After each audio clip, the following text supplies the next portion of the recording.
Hey everybody, welcome back to the channel. This is AfterShock Comics. My name is Carlos, and today we're back with another new comic book day haul. As always, thank you for joining me. Please don't forget to hit the like, subscribe, and notification bell. And we're gonna go down through what I pick out this week: DC, Marvel, and some indies. So let's just get started with it. With DC, only one book again for this week. Now for this week we have the Joker, issue number 2 for his current solo run. Right here, nice cover with Batman. What's his name?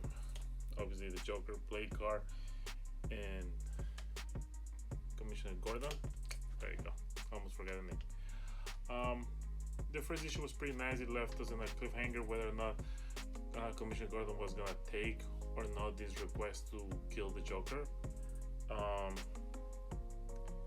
But yeah, pretty interesting read so far.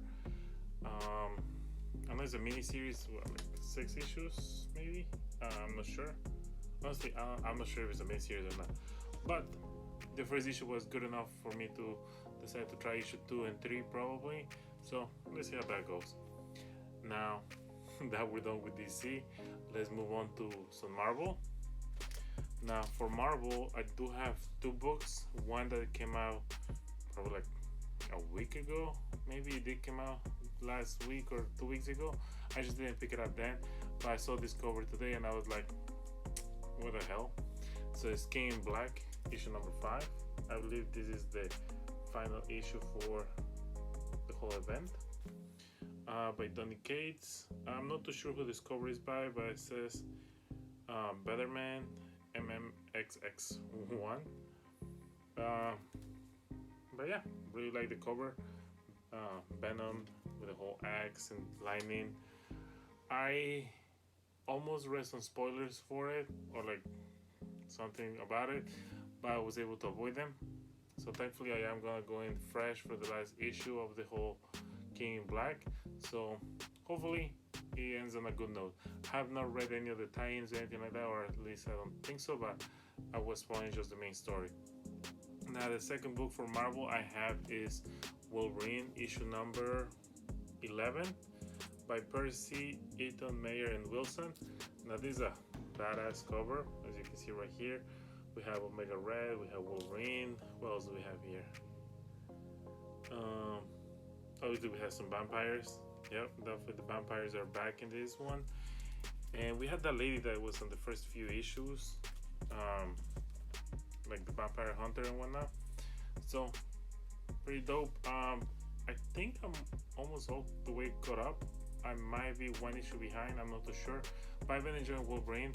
Wolverine is one of the characters that I don't get tired of, so I'm definitely happy that another issue came out. And I think I misspoke. I got 3 comic books for Marvel this week. Last one is Thor, issue number 14. Now this right here is a read that I have really enjoyed. I think I'm behind the same with just 1 issue for this one. I haven't read it, but obviously like the cover. We have him sitting there. We have Thor and Odin, I believe, on the floor. So yeah, pretty cool cover. All 3 Marvel books this week. I'm definitely looking forward to read them. I have to catch up in 2 of them, like I say, but all of them are solid reads. Like I say, King in Black, there's some stuff that it's pretty cool, pretty dope, like the whole idea of it. But I'm gonna wait to see if they come out with like an oversized hardcover or like an omnibus for the whole event, and I will pick that up that way I can have the whole experience with the tie-ins and everything. But as of right now, I have enjoyed the main series so far. And there you go, that's Marvel for you guys. Now for indies, this week indies again are a little bit more than before. I think going forward, indies will definitely be the top or the main portion of my pool. So without further ado, let's start with I believe it's AfterShock Comics, Undone by Blood, issue number 2 from the second arc, The Other Side of Eden. There you go. Now this book right here, the first issue was interesting enough that definitely gonna pick up second and most likely the whole run.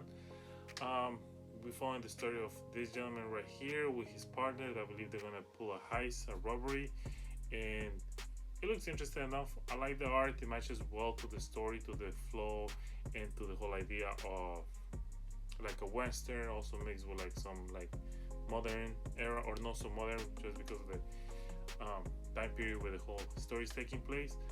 But the art really matches to the story, matches to the book, and to the message, not the message, or like the voice that they're trying to portray with the whole story. So definitely suggest to pick it up if you're interested into like robberies, maybe mixed with a little bit of a like cowboy type of story in there.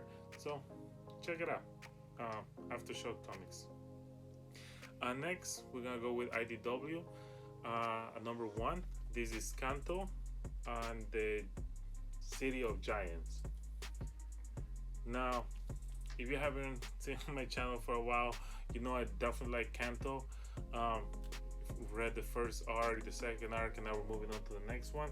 So definitely a book that was not gonna skip on.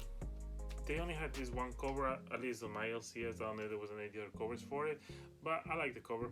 You can definitely see how little he is compared to everybody else in the background. So definitely check it out. I haven't, well, with the flow of the story, you know what is gonna happen, or like where he's at, type of thing. So definitely looking forward to see where this little arc takes us. So Canto, City of Giants. Next, from Imagecomics, another issue number 1.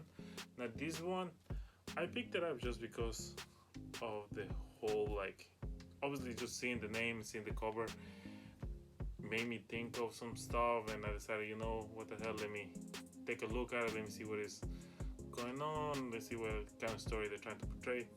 But this is Home, issue number 1, by Julio Anta, Anna Wasik, Brian Valenza, Hassan Otsem Elhau.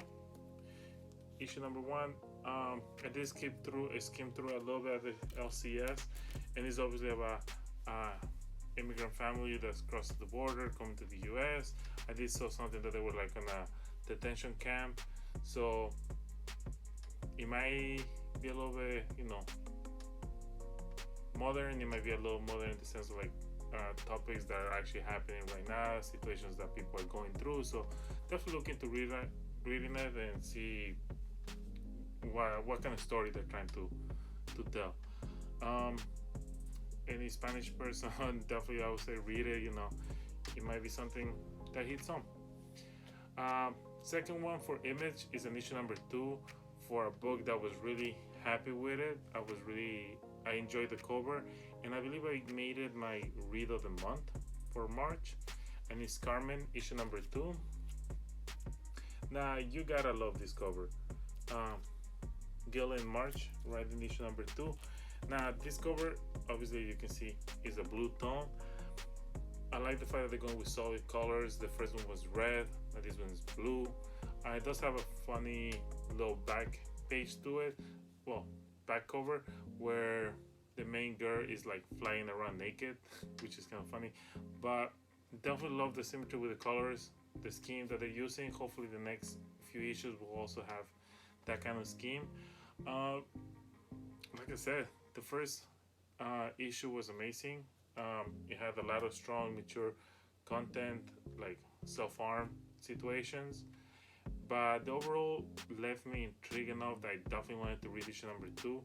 I'm still looking to see if I will read some other his work, as I do want to see, you know, what he has in stock, you know, what is his forte. But definitely this is a story that's worth reading. I would suggest anybody that wants to read anything from Image right now, Carmen is definitely a book that you guys want to check it out. If not for the story, for the covers alone, the covers are really nice. Like I said, the first one is a solid red, like blood red, and now this one's a nice light blue. They will pair so nice together. I'm definitely gonna take a picture of both of them, so keep an eye out for that on my Instagram. I'm definitely gonna be putting both of them together. But lastly, the last book of my comic book haul is another indie from Boom Studios. This is also an issue number 2, is Proctor Valley Road. right here. I went with this cover as, again, it matches the first issue cover that I chose with the main girl, now with the cousin. So again, spooky stuff happening on this town. These girls are trying to make a quick buck, and now they're involved in some crazy stuff that ended on the first one. I don't want to give any spoilers because, you know, I'm nice like that. But yeah, so now these girls is a group of friends. There's about 4 of them that they found themselves in a pickle. They were trying to make a quick buck. Some stuff happened and everything went down the crapper, and now they have to face those consequences. Now this is taking place during the time period where men were being drafted to the army, so that does have some playing into the whole story, as at least so right now as of the end of issue 1. So we're gonna have to wait and see how that's gonna play into this one. But the main idea of it is some creepy stuff happening in Proctor Valley Road. So definitely worth a read. Boom Studios, like you guys know, like I've been preaching, they've been putting some heat after heat after heat. So definitely a read that's worthwhile. Plus, it's written by Morrison, so you know, why not? But yeah, check it out. But with that, that's it. That's my haul for New Comic Book Day. Again, thank you for watching. If you guys picked up any of these books, let me know down below. Is there any books that you picked up that you are suggesting for me to read? Let me know as well down below. Leave a comment. Thank you for watching. Don't forget to hit the like, subscribe, and notification bell. And if you guys can share this video with anybody that you think might enjoy it, or that you want to tell them to check one of these books, go ahead. I appreciate it. It will help me with the channel growth, as well as the algorithm, or whatever that the mathematic wizardry is. But thank you for watching, and see you next time.